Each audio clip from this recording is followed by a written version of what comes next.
Haleluya, puji nama Tuhan. Salam sejahtera di dalam kasih kita Tuhan Yesus Kristus. Salam jumpa lagi dalam Renungan 79 keluarga jemaat GPDI El Shaddai Magelang. Dimanapun kita berada, saya percaya kita selalu ada dalam penyertaan dan perlindungan Tuhan. Puji nama Tuhan. Saat ini kita akan kembali menikmati kebenaran firman Tuhan, dan kebenaran firman Tuhan pada saat ini saya beri tema makanlah. Kita akan melihat Kisah Rasul 27 ayat 33 sampai ayat 36. Saya baca firman Tuhan. Ketika hari menjelang siang, Paulus mengajak semua orang untuk makan. Katanya, sudah 14 hari lamanya kamu menanti-nanti saja menahan lapar dan tidak makan apa-apa. Karena itu aku menasihati kamu supaya kamu makan dahulu. Hal itu perlu untuk keselamatanmu. Tidak seorang pun di antara kamu akan kehilangan sehelai pun dari rambut kepalanya. Sesudah berkata demikian, ia mengambil roti, mengucap syukur kepada Allah di hadapan semua mereka, memecah-mecahkannya, lalu mulai makan. Maka kuatlah hati semua orang itu, dan mereka pun makan juga. Dalam salinan firman Allah yang hidup, ayat 34 berkata, sekarang makanlah untuk menjaga kesehatan. Ya. Makan adalah hal yang sangat penting untuk menyambung kehidupan kita. Dengan makan tubuh tetap sehat dan kuat, sehingga kita dapat beraktivitas dengan baik setiap hari. Karena tubuh menjadi kuat, jadi sehat. Makan juga bukan hanya sekedar kegiatan untuk menyambung kehidupan, melainkan juga kegiatan yang mendatangkan kenikmatan. Jadi ternyata makan bukan hanya untuk membuat kita kenyang, tetapi kita menikmati setiap apa yang kita makan. Namun bagaimana kalau tubuh jasmani kita tidak mendapatkan asupan makanan? Pastinya tubuh akan menjadi lemah dan mudah sakit. Seperti dalam pasal ini, kalau kita lihat di mana ada orang-orang yang kehilangan nafsu makan karena stres, depresi, akibat masalah besar yang sedang mereka hadapi saat itu. Dan siapa orang-orang ini dan masalah apa yang sedang mereka hadapi? Kalau kita lihat, mereka ini adalah orang-orang yang satu kapal dengan Paulus. Dan Paulus sendiri saat itu adalah seorang tawanan karena memberitakan kebenaran Allah, yaitu Injil Yesus Kristus. Dalam pembelaannya, Paulus naik banding kepada Kaisar, sehingga ia harus menghadap Kaisar yang ada di Roma.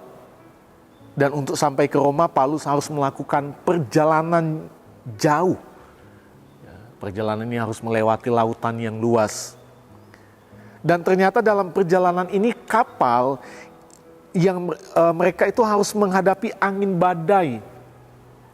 Yang firman Allah katakan di ayat-ayat sebelumnya, angin timur laut. Dan kapal ini juga harus mengalami gelombang yang dahsyat. Sehingga apa? Kapal mereka terombang-ambingkan di lautan yang luas. Jadi mereka nggak ada lagi kekuatan untuk menahan kapal. Selain mereka membiarkan kapal itu terombang-ambing di lautan yang luas. Dan itu terjadi beberapa hari lamanya. Dan setelah beberapa hari terombang-ambingkan oleh gelombang yang dahsyat, bahkan dengan usaha yang mereka lakukan ternyata sia-sia, Maka di sini firman Tuhan katakan, putuslah harapan mereka untuk selamat. Jadi mereka udah kehilangan harapan. Tidak ada lagi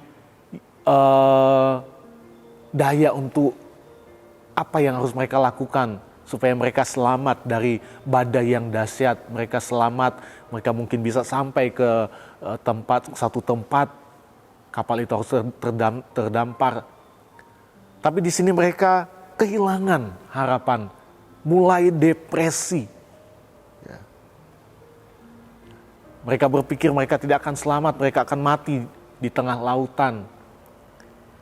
Nah, inilah yang menjadi penyebab mereka pada akhirnya kehilangan nafsu makan. Udah kehilangan nafsu makan, apalagi menikmati makanan. Ya, tentu tidak ada lagi dalam pikiran mereka. Itu sebabnya Paulus waktu itu menegur mereka karena sudah mengabaikan diri mereka sendiri dan dikatakan sudah 14 hari mereka tidak makan. Ya, sebab sejauh ini mereka telah membiarkan diri mereka dalam ketakutan dan keputusasaan. Jadi seperti itu orang yang sudah putus asa, orang yang sudah tidak ada harapan lagi, ya. Mau menikmati makanan aja udah enggak, ya. Makan. Sehingga mereka lupa makan, tidak memikirkan untuk makan. Dan tentu hal ini tidak baik untuk tubuh. Karena mereka akan menjadi lemah. Kalau kita lihat di ayat 33, Paulus mengajak semua orang untuk makan. Katanya sudah 14 hari lamanya. Kamu menanti-nanti saja, menahan lapar dan tidak makan apa-apa. Bukan berarti kalau kita lihat, bukan berarti bahwa mereka semua tidak makan selama 14 hari. Melainkan mereka tidak makan secara utuh. Mungkin mereka makan sedikit, dan memang bisa juga mereka nyaris tidak makan apa-apa. Ya. Nah, di ayat 34, Paulus membujuk mereka untuk makan. Dikatakan, karena itu aku menasihati kamu supaya kamu makan dahulu. Hal itu perlu untuk keselamatanmu. Atau lebih tepatnya untuk memelihara kehidupan. Ya. Sehingga tubuh kita tetap sehat, tetap kuat. Kita nggak makan aja 2 hari mungkin tubuh kita sudah lemah. Bagaimana mau beraktivitas dengan tubuh yang lemah, apalagi ini sudah 14 hari. Dan di situ Paulus menjelaskan tentang sesuatu yang dia alami selama mereka terombang-ambing di kapal. Karena Tuhan sudah mengutus malaikatnya kepada Paulus dan memberitahukan bahwa mereka semua akan selamat. Dan kita bisa lihat itu di ayat 23 sampai ayat 24. Ya, ada seorang malaikat. Ada malaikat yang datang kepada Paulus yang diutus Tuhan dan memberitahukan bahwa mereka semua akan mendapat kasih karunia, tidak akan mati. Ya, mereka akan selamat karena ada Paulus di dalam kapal itu. Dan di ayat 35 sampai ayat 36 kita lihat Paulus setelah dia berkata, mengajak mereka untuk makan, Paulus mengucap syukur kepada Allah di hadapan semua orang yang sedang putus asa itu. Dia memecah-mecahkan roti lalu makan. Dan semua orang itu akhirnya dikuatkan dan mereka pun akhirnya makan juga. Nah, Bapak, Ibu, dan saudara-saudari yang diberkati Tuhan, pelajaran dari kisah ini adalah apapun masalah yang sedang kita hadapi, ya, seberat apapun persoalan yang sedang kita alami dalam hidup kita, ingat, tubuh itu perlu makan, jadi makanlah.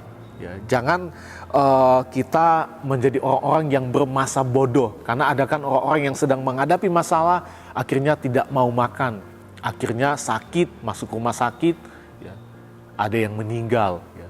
Itu orang-orang yang bermasa bodoh. Ya. Tetapi kita lihat, ya, ajakan Paulus, ada badai apapun, ingat, harus tetap makan. Karena tubuh kita butuh makanan, kita harus tetap kuat, sehat, menghadapi setiap masalah. Jasmani kita harus tetap sehat. Ya. Kecuali memang kita sedang berpuasa. Ya. Ya. Namun, kita lihat, dari kisah ini, Ya, dari kisah ini juga selain makanan untuk jasmani, makanan untuk kerohanian kita pun harus diperhatikan. Dan kalau kita lihat ucapan syukur Paulus kepada Tuhan di hadapan semua orang yang sedang berputus asa pada waktu itu yang tidak mau makan, itu adalah pemberitaan tentang pribadi Yesus Kristus sebagai makanan yang sesungguhnya untuk kerohanian yang tetap sehat dan kuat. Jadi sebenarnya Paulus waktu dia mengucap syukur kepada Allah, ya, dia sedang menyampaikan pribadi Allah di hadapan semua orang. Ya. Dia mengajak mereka untuk makan supaya jasmani mereka tetap sehat dan kuat. Tetapi dari pemberitaan itu juga dia sedang menyatakan bahwa ada makanan sesungguhnya, yaitu pribadi Yesus. Yesus yang dia sampaikan itu adalah makanan yang sesungguhnya untuk kerohanian semua orang supaya kita memiliki rohani yang tetap sehat. Yohanes 6 ayat 55 berkata, ya, Yesus bilang, sebab dagingku adalah benar-benar makanan. Yesus adalah makanan untuk rohani kita sebagai umat-umat Tuhan. Karena kesehatan jasmani yang baik belumlah lengkap bila tanpa rohani yang sehat. Buat apa jasmani kita sehat, kuat, tetapi ternyata rohani kita tidak sehat? Karena bahaya yang sebenarnya akan terjadi tatkala kita tidak sehat secara rohani. Karena hal itu akan membuat hubungan pribadi kita dengan Tuhan terasa hampa dan ya, orang yang tidak sehat rohaninya tidak bergairah untuk memuliakan Tuhan, untuk beribadah kepada Tuhan, dan dampaknya kehilangan sukacita, ya, tidak ada damai sejahtera, emosi menjadi labil, dan ya berbagai dampak negatif lainnya. Ya. Dan kita tahu seperti apa orang-orang yang rohaninya tidak sehat. Dan saat kita menghadapi badai hidup dengan rohani yang tidak kuat, tidak sehat, kita mudah untuk menyerah. Ya. Cepat kehilangan pengharapan, orang yang cepat berputus asa. Ya, dan kalau kita lihat ada banyak orang pada akhirnya rohani yang tidak sehat, ketika menghadapi masalah, mereka meninggalkan Tuhan. Nah, Bapak Ibu, bagaimana menjaga rohani tetap sehat dan kuat? Sesuai tema firman Tuhan saat ini, makanlah. Ya. Dengan beberapa cara arti makan kita lihat. Yang pertama, beribadah kepada Tuhan. Kita lihat Ibrani 10 ayat 25. Janganlah kita menjauhkan diri dari pertemuan-pertemuan ibadah kita seperti dibiasakan oleh beberapa orang. Tetapi marilah kita saling menasehati dan semakin giat melakukannya menjelang hari Tuhan yang mendekat. Bapak Ibu, beribadah kepada Tuhan ini adalah wujud ketaatan kita kepada Tuhan. Ibadah adalah makanan yang benar-benar harus kita nikmati. Jadi beribadah itu bukan hanya seperti orang yang makan untuk kenyang, tetapi beribadah itu adalah kita makan dan kita menikmati makanan itu untuk rohani kita mendapatkan rohani yang tetap sehat dan kuat. Nah, Bapak Ibu, beribadah kepada Tuhan berarti bersekutu dengan Tuhan dalam pujian dan penyembahan. Dan senantiasa kita tetap selalu berdoa kepada Tuhan. Ibadah bisa kita lakukan secara kita berkumpul bersama-sama seperti kita ada dalam gereja. Ya, kita beribadah bersama-sama. Ibadah juga bisa kita lakukan secara pribadi ketika kita ada di kamar kita sendiri dan kita sedang memuji Tuhan, berdoa menyembah Tuhan. Lakukan itu, karena sekali lagi saya katakan itu adalah makanan untuk rohani kita tetap sehat dan kuat. Yang terakhir, yang kedua, baca firman Tuhan dan melakukannya. Matius 4 ayat 4 berkata, tetapi Yesus menjawab, ada tertulis manusia hidup bukan dari roti saja, tetapi dari setiap firman yang keluar dari mulut Allah. Manusia tidak hidup dari makanan secara jasmani saja, tetapi dari setiap kebenaran firman Allah. Yohanes 4 ayat 32 dan ayat 34. Akan tetapi ia berkata kepada mereka, padaku ada makanan yang tidak kamu kenal. Ayat 34, makananku ialah melakukan kehendak Dia yang mengutus aku dan menyelesaikan pekerjaannya. Ya, pada Yesus ada makanan untuk rohani kita supaya tetap sehat, yaitu firman Allah, pribadinya sendiri. Baca firman Tuhan, lakukan setiap kebenaran firman Tuhan. Firman Tuhan adalah makanan yang sesungguhnya untuk kerohanian kita agar tetap sehat dan kuat. Karena firman Tuhan akan memberikan kita kebijaksanaan dalam menjalani kehidupan kita sehingga kita menjadi orang-orang yang tetap berkenan di hadapan Tuhan. Di tengah-tengah dunia yang jahat ini, kita tetap berkenan di hadapan Tuhan. Kenapa? Karena kita makan dari Dia yang adalah makanan yang sesungguhnya untuk kerohanian kita. Sekali lagi Bapak Ibu yang diberkati Tuhan, mari miliki tubuh jasmani yang sehat, tetapi ingat rohani yang juga tetap sehat dan kuat, karena itu yang utama dalam pengiringan kita kepada Tuhan. Tuhan Yesus memberkati kita semua. Terima kasih Bapak Ibu telah mengikuti Renungan 79, kiranya dapat menjadi berkat bagi kita semua. Lewat setiap renungan yang kita dengar, kita dikuatkan, diberi kemenangan. Dan bagi Bapak Ibu saudara-saudari yang ingin didoakan untuk pokok doa tertentu, menceritakan kesaksian baik mujizat kesembuhan, pemulihan, masalah keluarga dan lain-lain dapat disalurkan melalui chat WhatsApp di nomor 0813-274-20088. Tuhan Yesus memberkati kita semua. Mari sama-sama kita berdoa. Terima kasih Tuhan buat hari ini kami boleh kembali menikmati kebenaran firman Tuhan. Biarlah firman Tuhan jadi kekuatan bagi kami. Firman Tuhan yang akan selalu membawa kami menjadi pribadi yang berkenan di hadapan Tuhan. Kami belajar firman-Mu saat ini Tuhan. Biarlah Tuhan kami juga memelihara setiap tubuh jasmani kami untuk tetap sehat dan kuat. Sehingga kami bisa beraktivitas terlebih dalam kami melakukan setiap pelayanan kami kepada-Mu Tuhan. Dan terlebih kami juga memperhatikan kerohanian kami untuk tetap sehat dan kuat. Karena itu adalah hal yang utama.